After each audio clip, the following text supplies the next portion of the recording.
voina chuan guitar lesson thar kan zir ho le nga voina kan zir ho le tur chu Hmana kan nunhlui chul zota ti la kha guitar perdan kan zir ho nga he la hi jin kan la nga sang asi anyama di minor E minor A minor chuan D7 hi kan mang zewa nga te kan strum down down up up down up te kana down down up up down up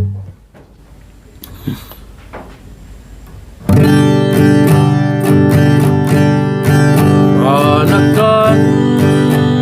nunhlui chul to tu kadoni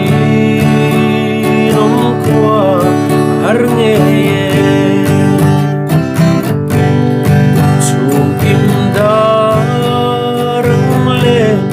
lai ni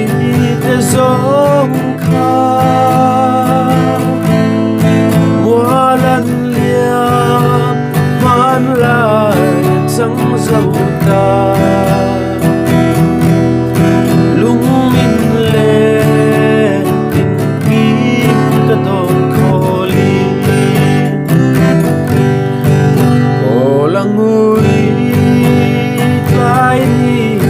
her liama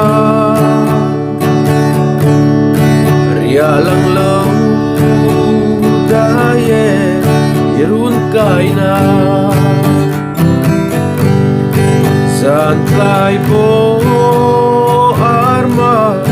siang aloi chi han hoi ve ang che irun kaina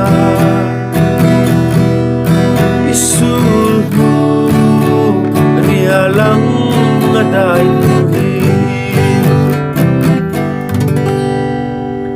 tikhan khami bak third verse de achang labang ho kha chu tuna first le second kan sakang khan akhort ngai le strumming pattern khami ki ngai khan achuak vek ti kha kan shadon ni chuan guitar lesson le paka kanin mule cheu don ni